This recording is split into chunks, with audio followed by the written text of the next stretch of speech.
The emotion of this day runs deep, even 23 years later. Today, family members described how it does not get any easier year after year. Nearly 3,000 people were killed when hijacked planes crashed into the Twin Towers, the Pentagon, and a field in Pennsylvania. At Ground Zero today, loved ones gathered at the memorial, placing flowers and flags and reading the names of each and every person who died that day. At the Pentagon building, the American flag was unfurled in honor of the 184 people who died there when Flight 77 crashed into the building. And in Shanksville, Pennsylvania, there was a wreath-laying ceremony in memory of the 40 passengers and crew members on Flight 93 who were killed when stopping their hijacked plane from reaching its intended target.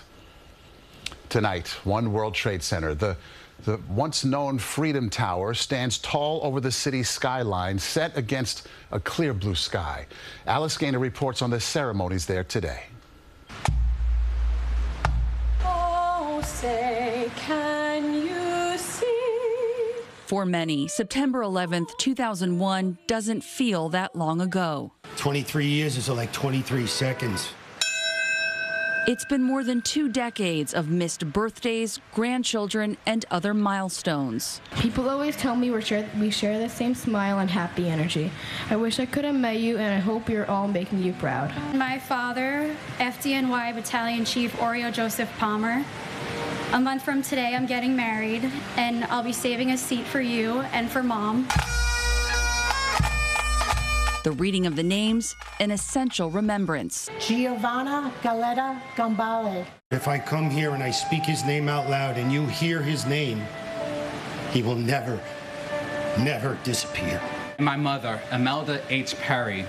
My mother was a beacon of kindness, wisdom, elegance, and grace. My father, Lieutenant Kenneth John Phillips here.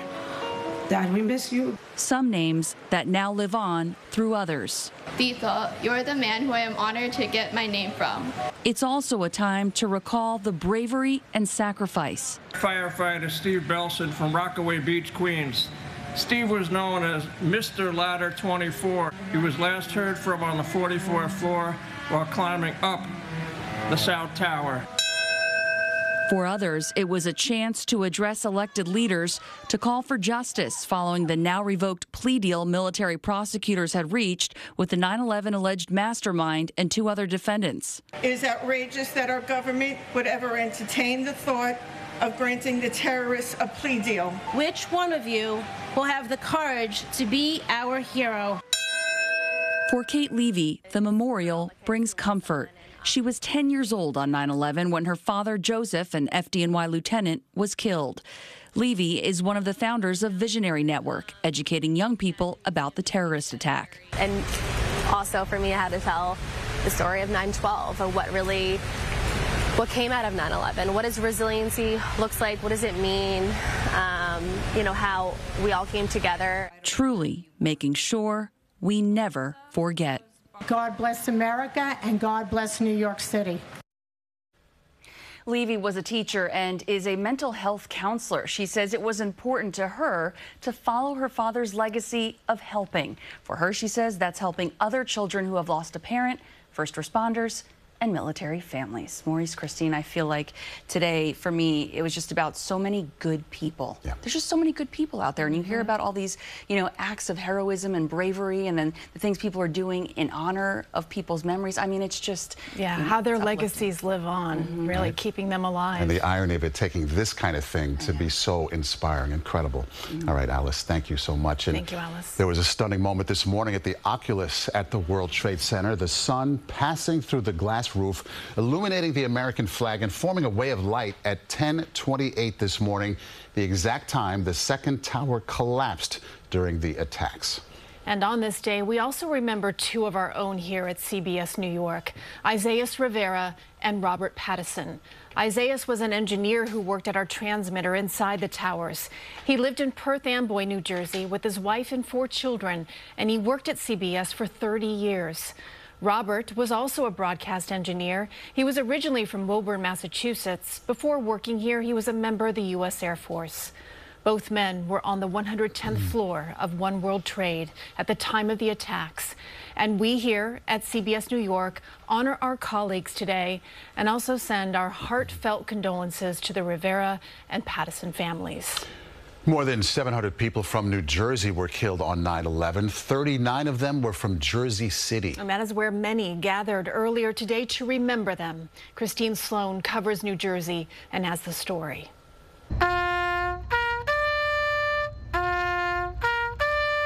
Dozens of people, including officers, came to Jersey City's remembrance ceremony to honor 39 residents killed during the September 11th terror attacks. First responders reading out their names. Sherry Ann Bordeaux, Edward Calderon. It's a very painful day, but it's so important to remember all the people who sacrificed their lives for our great country that we live in. I know a lot of people who survive and not survive. Jan Demshore was a window washer back in 2001, trapped in a North Tower elevator when the first hijacked plane hit the World Trade Center. When we opened the door, facing wall. Demshore says he and several others got out by chipping away at the wall. Put my foot inside and how and start kicking there, and I see the light.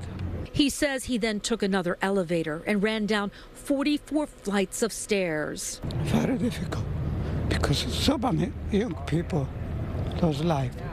Jersey City Mayor Stephen Fulop, one of the people leaving Manhattan by ferry after the terror attacks, coming to the waterfront, now a 9/11 memorial, but a triage site back then. Fulop says that day changed his life. I enlisted in the Marine Corps solely because of 9/11 and then deployed to Iraq. Barbara Smith lost her best friend in the North Tower. She threw a flower in the river to honor her. I want to remember her as a fun, joyous, joyful, loving person. 39 souls who went to work and never came back home. Jersey City officials vowing to make sure they're never forgotten. In Jersey City, Christine Sloan, CBS News, New York. Every September 11th, people from across Long Island gather at Point Lookout for a somber commemoration. Hundreds gathered this morning near the ocean, just as they did 23 years ago, moments after the towers collapsed, watching plumes of smoke rising in the distance from Ground Zero. Sharing pain and feeling support is what draws many to the annual remembrance. I lost my brother, my cousin, and several friends. It never gets easier. I lost my husband, Ronnie, on 9/11.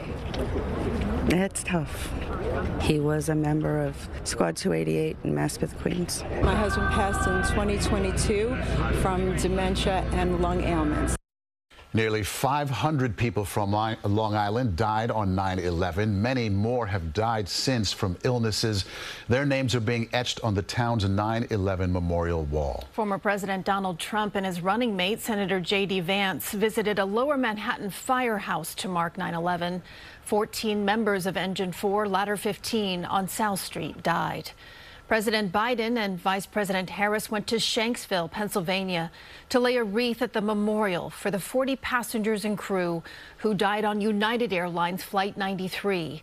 They fought the terrorists to prevent them from making it to Washington, D.C. to crash into the U.S. Capitol. And in Arlington, Virginia, Secretary of Defense Lloyd Austin and others at the Pentagon remembered the 184 people who died when Flight 77 crashed into the building.